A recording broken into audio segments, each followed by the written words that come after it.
మిత్రులారా నమస్కారం. ఈరోజు మనము రెడ్డి రాజ్యాల చరిత్ర సిరీస్లో 26వ ధారావాహికాన్ని చూద్దాం. సో ఇప్పుడు అధ్యాయం 10లో రాచవేమారెడ్డి. సో 25వ ధారావాహికంలో మనం పెదకోమటి వేమారెడ్డి గురించి చదివాము, తెలుసుకున్నాము. సో ఇప్పుడు ఆయన తర్వాత వచ్చినటువంటి రాచవేమారెడ్డి. సో ఈ రాచవేమారెడ్డిని చరిత్రకారులు చాలామంది మహాక్రూరుడుగా అభివర్ణించి ఉన్నారు. అది ఎంతవరకు రైటా రాంగా అనేది అసలు రెడ్డి రాజ్యాల చరిత్ర గురించి సమగ్రంగా పరిశోధన జరిపి రాసినటువంటి ఈ రెడ్డి రాజ్యాల చరిత్ర పుస్తకం నుంచి మనం తెలుసుకుందాం. పుస్తకాన్నే మెయిన్ రెఫరెన్స్గా తీసుకొని మనం తెలుసుకుందాం. సో ఈయన పాపము 1420 నుంచి 24 వరకు మాత్రమే పరిపాలించాడు. సుమారు క్రీస్తు శకం 1420 నుంచి 1424 వరకు చేశాడు. సో మరి 4 ఏళ్లలోనే అతను క్రూరుడని ఎలా చెప్తారు? ఔరంగజేబ్ దాదాపు 50 ఏళ్ళు పరిపాలించాడు. 50 ఏళ్ళు పరిపాలించిన తర్వాత క్రూరుడు అని చెప్తే ఒక అర్థం ఉంది. 4 ఏళ్ళని ఎలా చెప్తారు? ఉండొచ్చు, ఆ పరిస్థితులు అలా వచ్చి ఉండొచ్చు, లేదా శత్రువులు ఆ విధంగా ప్రచారం చేసి అతని రాజ్యాన్ని అంతమొందించడానికి చేసినట్టు కుట్ర కూడా ఉండొచ్చు. ఏదేమో ఒకసారి చూద్దాం. పెదకోమటి వేమారెడ్డి కొడుకు రాచవేముడు తండ్రి తర్వాత రాజ్యానికి వచ్చాడు. అది అప్పట్లో ఉండేదే. ఆయన తల్లి సూరాంబ, తల్లి పేరు వచ్చి సూరాంబ అంట. ఆమె గన్న భూపాలను కూతురు. తెలుసు, ఇతను వాళ్ళకి దగ్గర వాడు. ఇతను ధాన్యావటిపురం లేదా ధాన్యకటకం ప్రభువు. ధాన్యకటకం ఆ రోజుల్లో కటకం అంటే అటు సైడ్ కటంగా, ధాన్య కటకం అంటే మన ఆంధ్రాలో ఉండే కటకం. రాచవేముడు సంతాన వారధి తూకం నుంచి జగనొబ్బ గండ కాలువ పేరుతో పంట కాలువ తవ్వించాడని, ఇతను కూడా కొన్ని మంచి పనులు చేశాడు.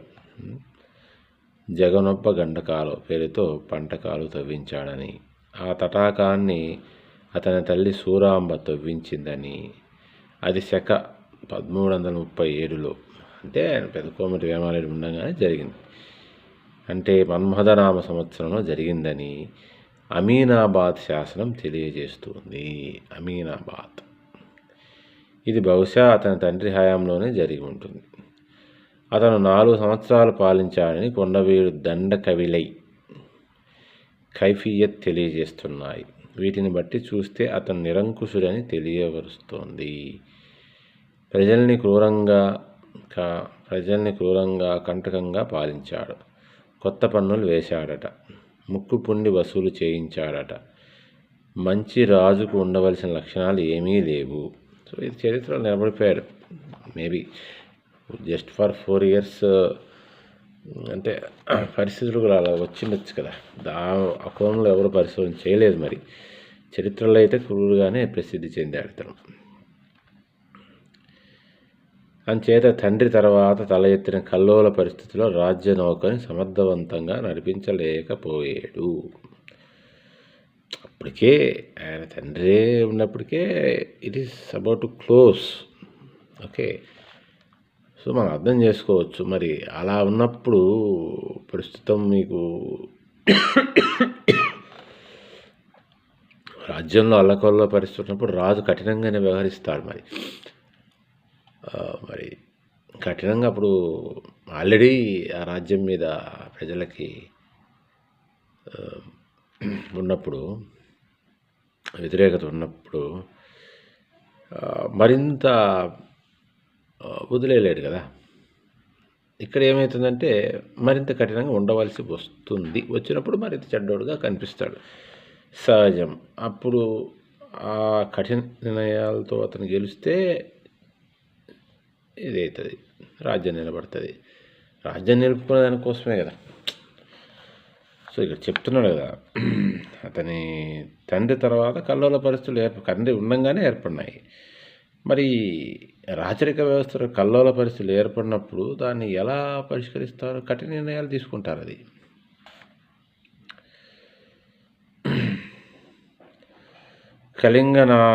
కళింగనామాల గణపతి శక 1342లో తీర ఆంధ్ర ప్రాంతం మీద దూసుకు వచ్చి మొత్తం భూభాగాన్ని తన ఆధిపత్యం కింద తెచ్చుకున్నాడని గజపతి వచ్చాడు. అదే టైంలో కొన్ని మరమ్మతులు చేయించాడని, కొండవీడులో కొత్త దుర్గా నిర్మించాడని గోదావరి, కృష్ణా, గుంటూరు జిల్లా కైఫియత్తును బట్టి తెలుస్తుంది. అయితే ఇందుకు శాసనాధారాలు ఏమీ లేవు.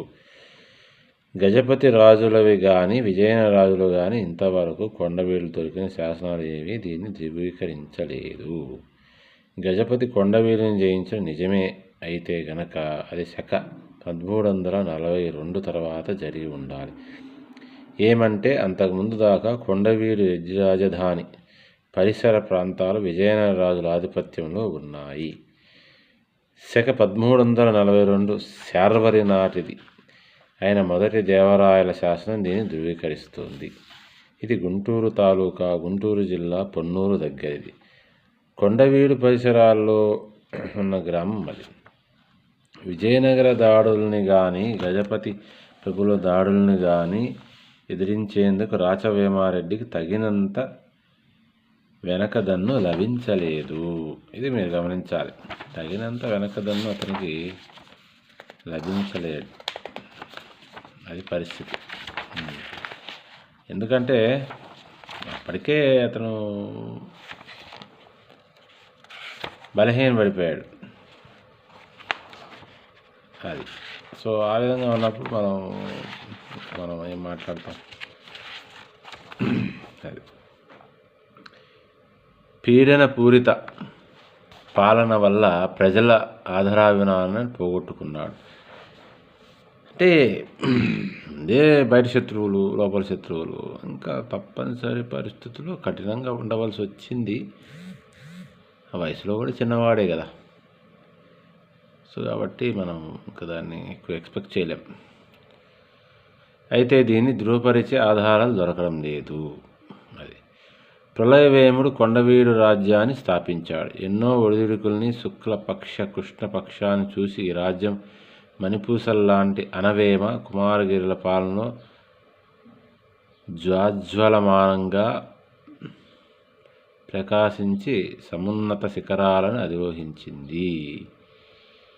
ఈ వైభవోపిత రోజులు ఎక్కువ కాలం ఉండలేదు. పెదకోమటి వేముని చర్యలు, అతని అంతర్గత కుమ్ములాటలు దాన్ని శిఖరం పై నుంచి కిందికి తోశాయి.